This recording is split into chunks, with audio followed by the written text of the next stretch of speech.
Welcome to the Fight Lawyer Podcast, where we discuss combat sports and the law. Our guest today is former UFC and Strikeforce champion and MMA legend, Frank Shamrock. Frank, thanks so much for taking the time to do this. Right on. Thanks for having me. No problem. So how did you first get into and develop a passion for MMA? Well, it was solely by need and necessity. I always dreamed of being a world champion, a boxing champion, but I never really had any opportunities.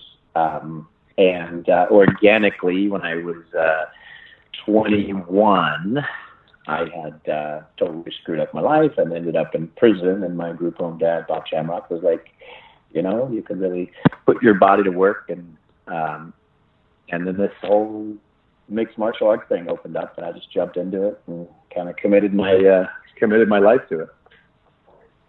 So it's no secret you had a pretty rough upbringing. Some athletes deem that a requirement for athletic success. Do you? I don't think it's a requirement. According to my studies, it's not actually necessary, but it does craft, incredibly focused and driven people. So there is some value in the process, but it's not actually necessary. And why do you think that is? Does it have something to do with natural aggression or anger or something that has to be redirected for beneficial purposes? I don't think that. I think it's more psychological. I just think, like for me, I was always on the bottom. I never had anything. I was like, when the opportunity came, I was all over it. Like I even with my lack of education, like I got that this was, an opportunity. It made sense. Like if you connected all the dots, it made perfect sense. And not too many things in my life had made sense up until that point, or, were roadmaps of success.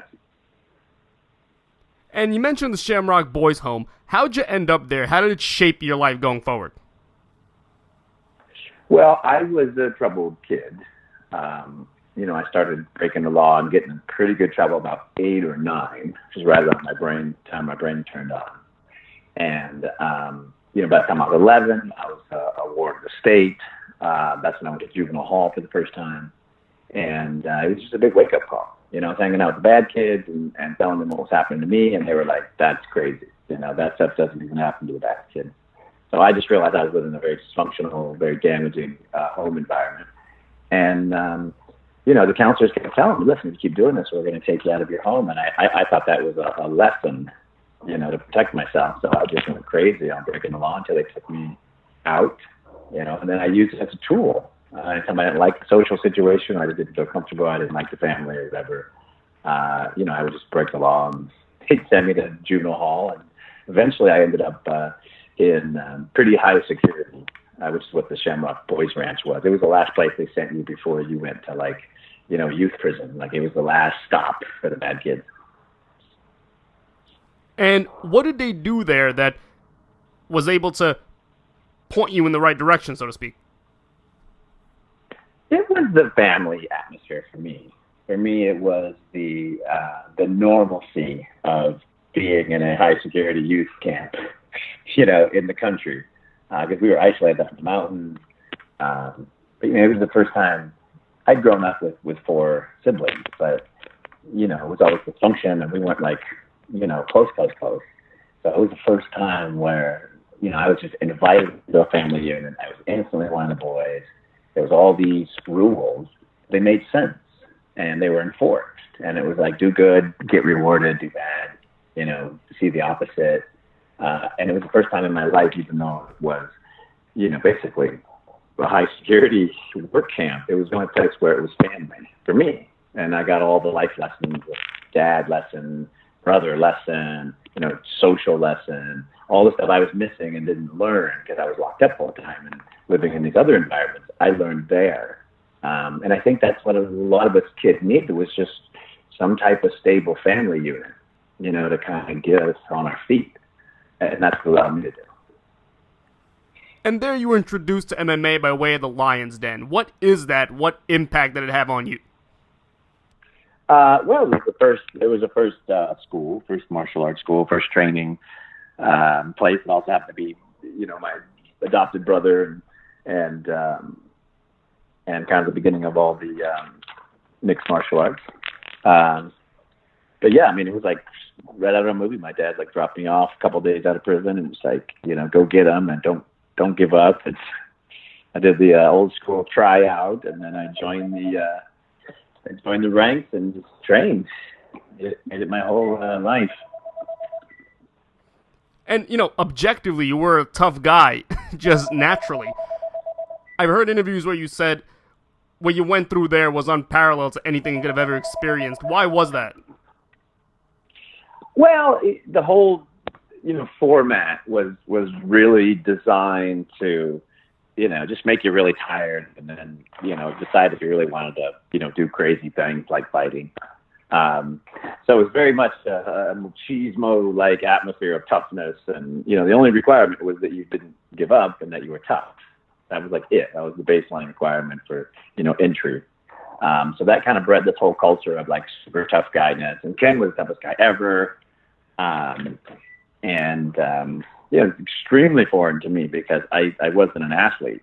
I didn't play organized sports, so I didn't really know what organized sports were like. And this wasn't really organized sports. This was something else. So it was just kind of this crazy world of extreme violence. And then I just took notes because it seemed like we seemed to be, figuring it all out. Why do you think that gym was so strong at the time in terms of it being the number one training facility in the world at the time for MMA or no holds barred or however it was classified all those years ago? It was just Ken was the first mover. Ken had the info. He had the info. He'd gone on the journey. He'd gone to Japan. He had more info than anybody else, and he was a very commanding, powerful person and figure, and yeah, I mean, they came from everywhere to try to follow in his footsteps or to achieve what he had done. So after you trained for a bit, you end up fighting as a professional in Japan in the main event in your first ever MMA card. What was that like? Just crazy scary, like so nuts. I mean, it was crazy for me because I'd gotten right out of jail, like prison. Like I was in Folsom Prison, and then I went to camp, the next day, and then within 6 months, I was living in Japan training to fight, and my opponent was Boss Rutan. And everybody I said, hey, yeah, fighting Boss Rutan, they'd all just look straight down. And like, I could tell, like, I was being shipped off to my death. Or at least it felt like that. So I just train. It's very lonely, very isolated, living in a Japanese dojo. And, a couple of Japanese, Tatsunaki and Suzuki, took me under their wing. And I think they saw how scared I was. And they showed me some strategies and kind of rounded out my style, especially to match up against Boss's style. And then I just went for it. And, to be honest with you, the whole thing lasted about 5 seconds in my mind because it happened so quickly. But after the 10-minute match, I had beat him on the decision, the positioning and submission attempts and just general going for it.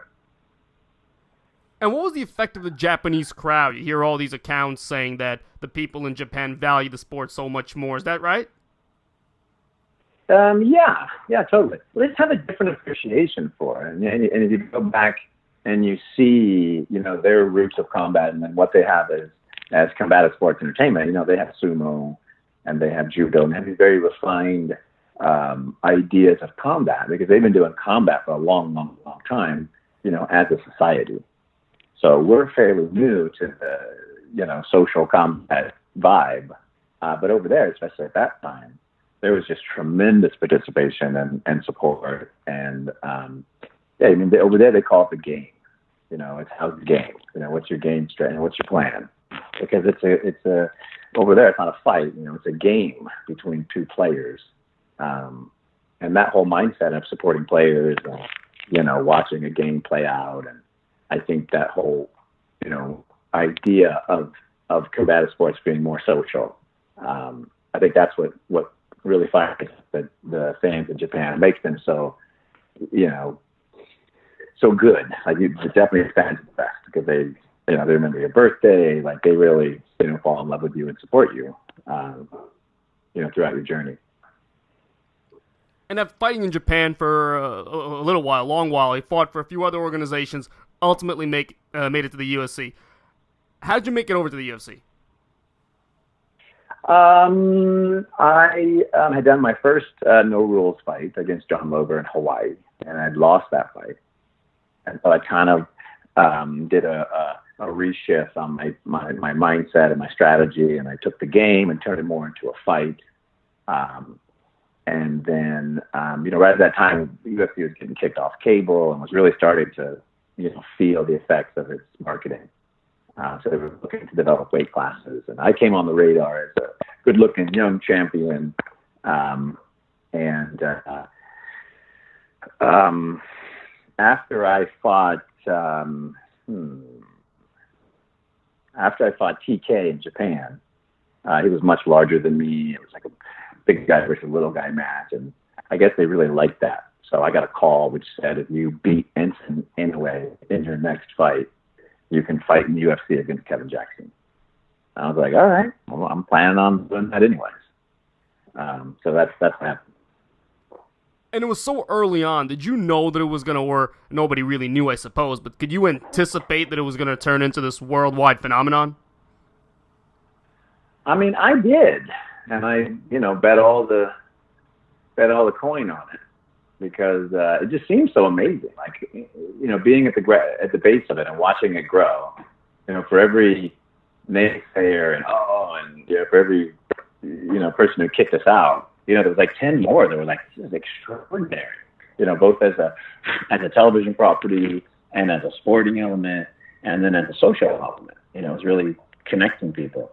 So I really felt like this, this sport was going to be what it is today. And I only hope when we got here that, the fighters would have, a pension, and there'd be, a stronger amateur league or an amateur league that's developed. And, my only hope was when we got to here that all the money had been reinvested back in the sport, so the sport would grow bigger instead of, taken out by the promoters.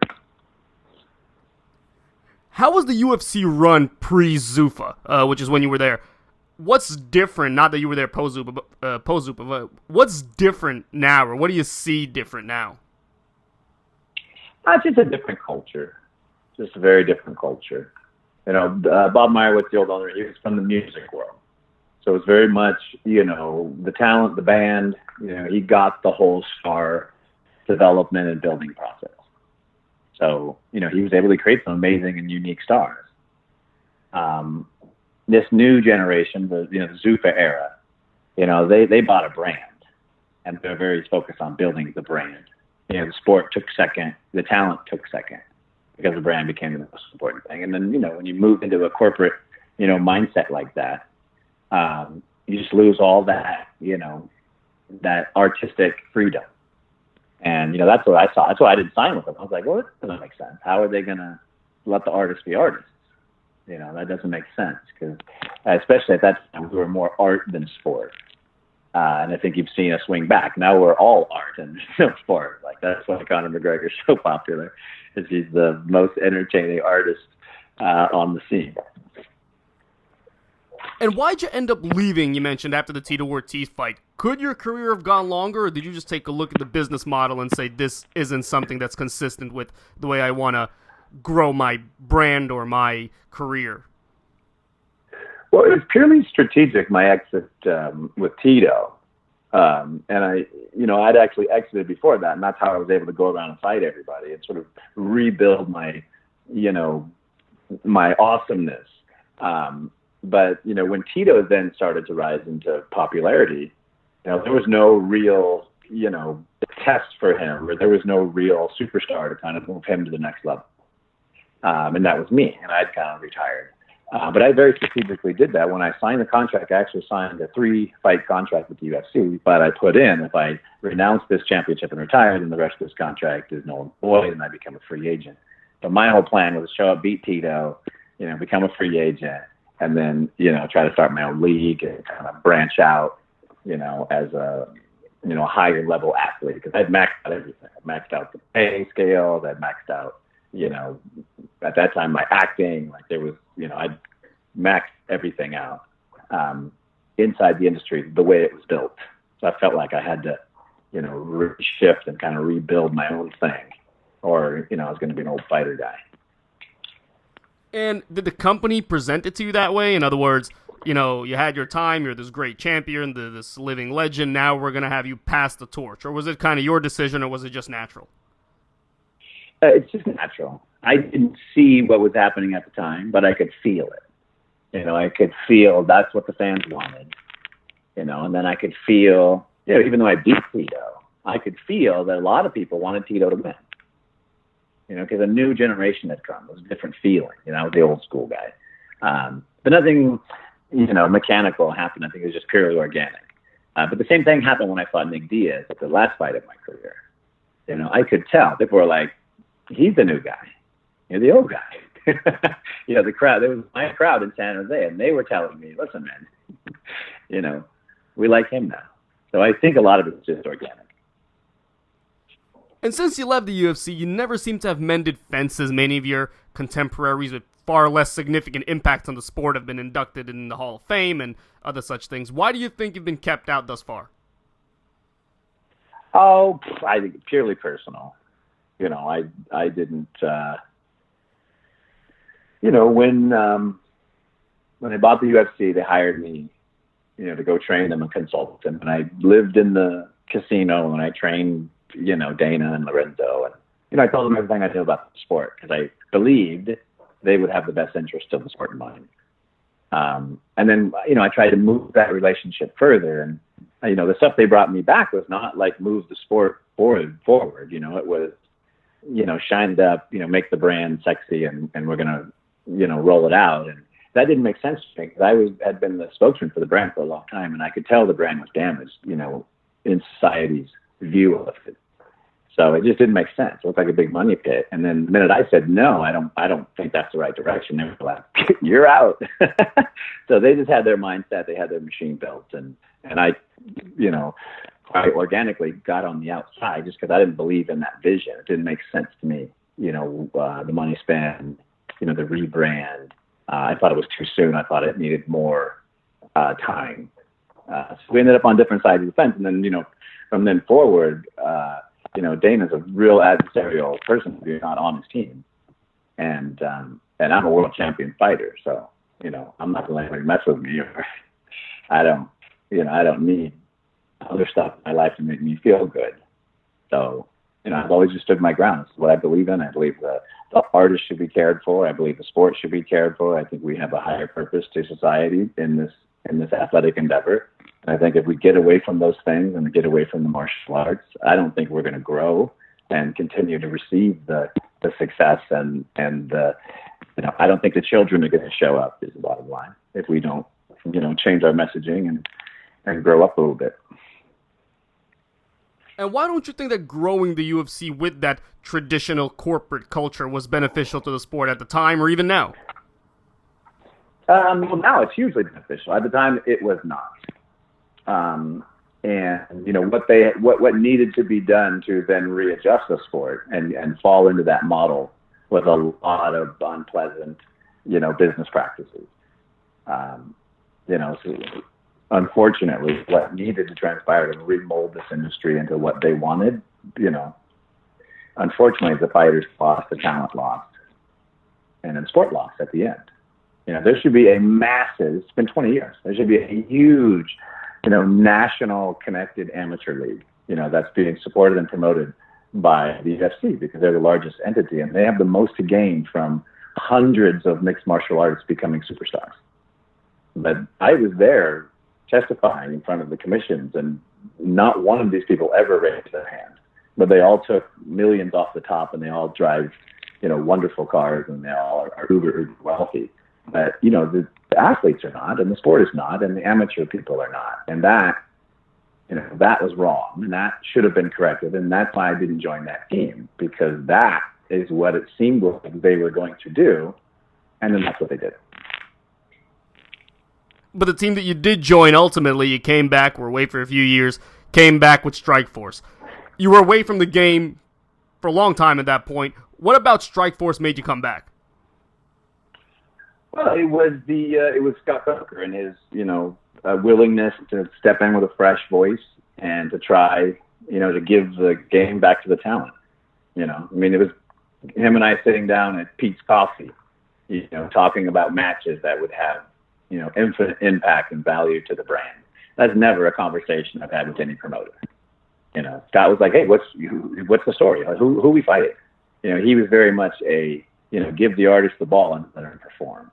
And as soon as the UFC made the big shifts into a corporate oversight structure, that artist thing became extremely popular again, and people realized, wow, I lost all my chi here, and I don't I'm performing, I don't really want to, and I'm hurt.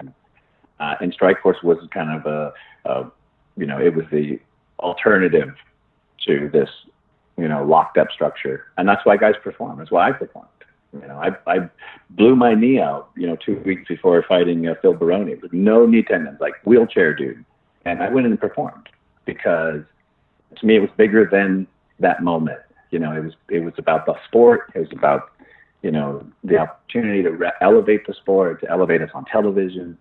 So you got to create a culture that artists want to perform, and that's what Strikeforce was. And you mentioned Scott Coker. What do you think companies like Bellator and other smaller organizations have to do to compete with the UFC long term? Is it possible? I don't know if it's possible. I think there's plenty of viable market shares in certain markets, but I don't think anybody's going to get ahead of the NBA, the NFL, or the UFC. And would an amateur league help with that in some way, or an amateur organizing body or some other sanctioning body that can regulate the sport and the fighters as they come up rather than when they're finished products, so to speak?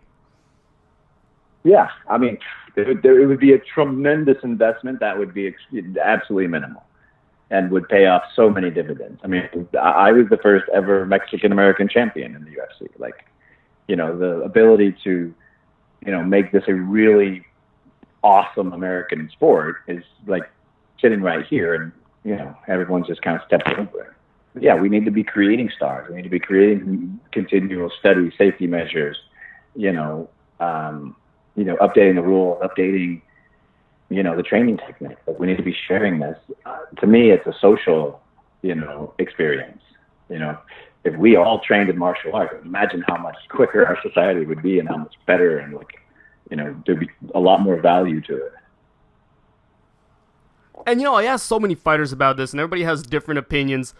Would a union help? I suppose it's not really possible unless you got some of the bigger stars to join, and then they don't want to join because then they risk their upside. Is it possible? Is it something that's realistic? I think it's done. I don't think we'll ever get a union. I think we missed that boat. I don't think we'll ever have pensions. I think we missed that boat. I went and testified to the Senate and tried to get the Muhammad Ali Act to cover mixed martial arts because we have there's no oversight.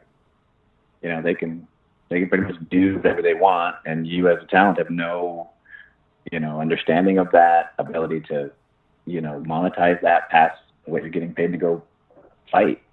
And I've been in the Screen Actors Guild since 1999, and it's a real organization that protects their people because promoters and productions and these things, they're in a position to take advantage of people. There has to be some type of oversight, and I don't know what that is anymore. They've defeated everything, so that's why I don't know, nor do I think we can get any protection past this point. Why do you say it's too late now?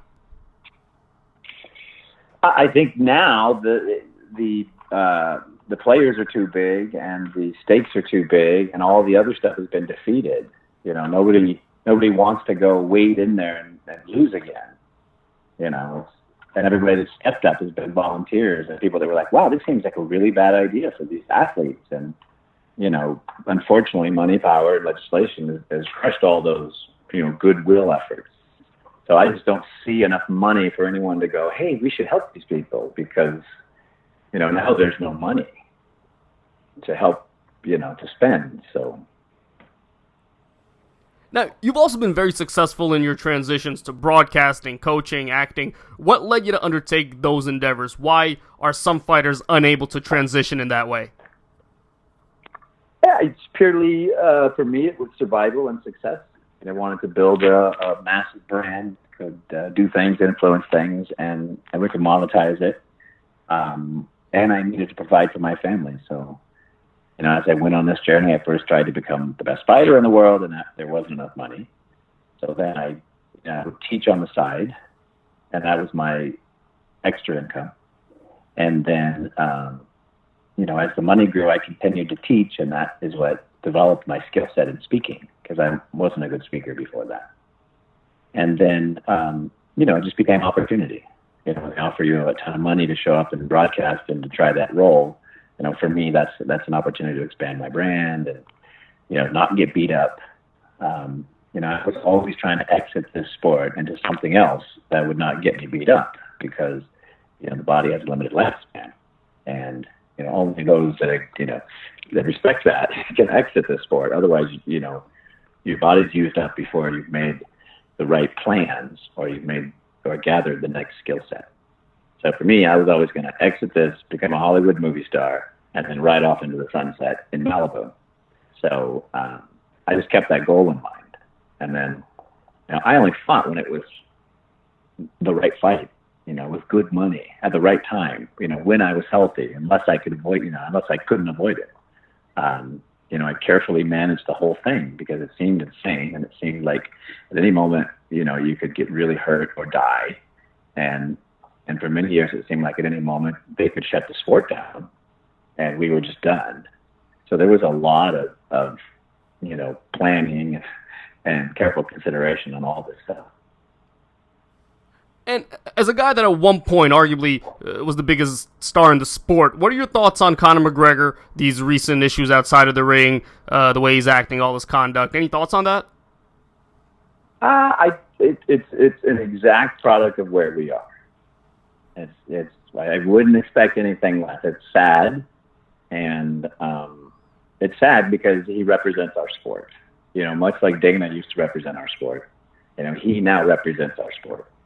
And as spoken from one who used to represent the sport, gosh, it's really nice when it's painted in a good light and it's a good social message.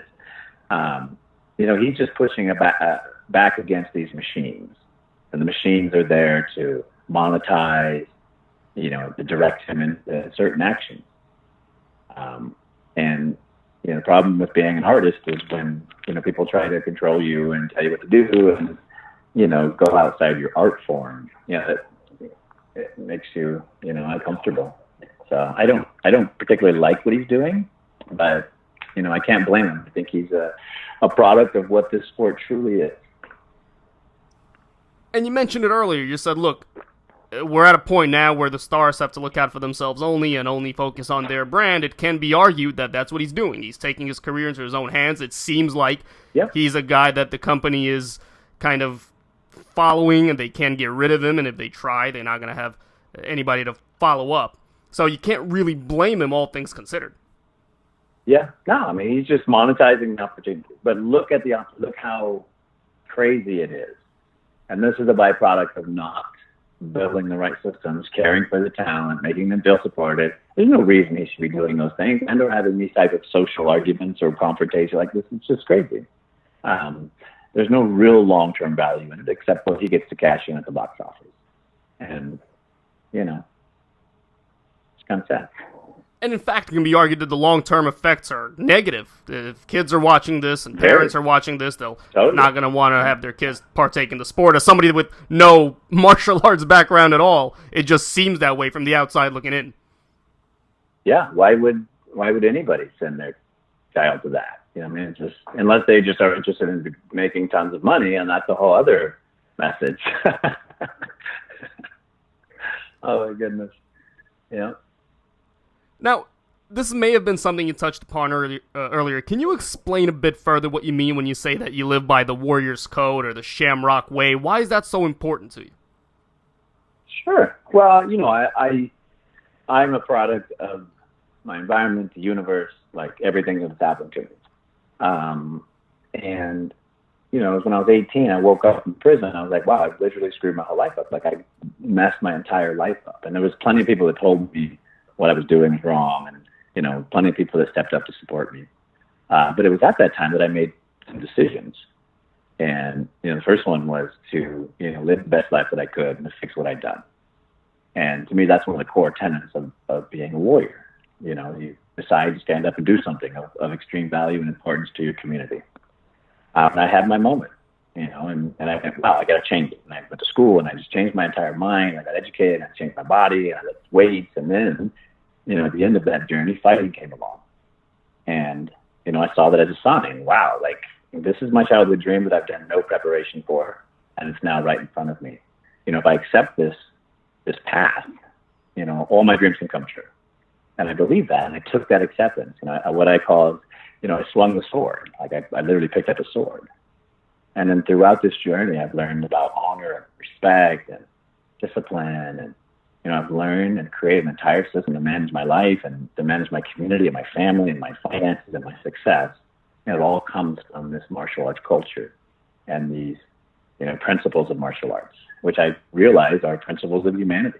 If you're living a good life, if you're, honoring those around you, if you're grateful for what you have, like if you're serving, if you're filling all these buckets in your life, all the success you need and all the success you want is there. So you'll be fulfilling your life. And what I've started doing now is sharing it. For many years, I just wrote notebooks and I just, documented what was going on. But in the past decade, I've been doing a lot of coaching, both with executives and with teams and individuals and CEOs and even down to kids. And I realized there's just core principles in your life that you need to adhere to, that you need to look after. And those deal with your mind, body, and spirit. And when those things are in order, you literally become this unstoppable machine of energy. And, you can direct it anywhere you want, good, bad, value, no value. The Shamrock Way is about what Bob Shamrock taught me. We're all one unit. We're all family, and how can we be the best in that unit? How can we be the best for our community, our society, and then larger in the world? Because if we're not, then we're just taking up space. And that's not what a warrior does. A warrior's out on the front line, standing up, securing things, protecting and guiding. And that's what I want to be. That's what I want to lead people to be, because I feel so amazing after this journey. And I feel so empowered with the knowledge that I have. And so in these speeches and in my coaching, I'm just bringing all this stuff out and sharing it with people. And it's been life-changing. Like, people are just blown away by the simplicity of it, and then also by the value of it. Because it does take a lot of courage to live that life and to, follow all of your dreams. But through this Warriors Code, a lot of people are picking up the sword, as you say, and just keep going. Frank, it's been so great of you to join us. Where can people go to find out more about you, where to reach you, where to find out about your upcoming events or appearances? FrankShamrock.com is my home, and then I am at Frank Shamrock everywhere else, except for YouTube, where I am the Frank Shamrock. But I'm real big on Instagram right now. I'm trying to blow up my Instagram account, so follow me there and you'll see my crazy life and teachings and some trainings and other fun stuff. Understood. Frank, once again, thanks so much for taking the time to do this. Right on. Thanks, brother. And that's our interview with Frank Shamrock. I hope you had a good time. Thanks so much for listening. My name's Dmitriy Shakhnevich. If you want to learn more about me, please visit www.dshacklaw.com. And this is the Fight Lawyer Podcast. Till next time, folks.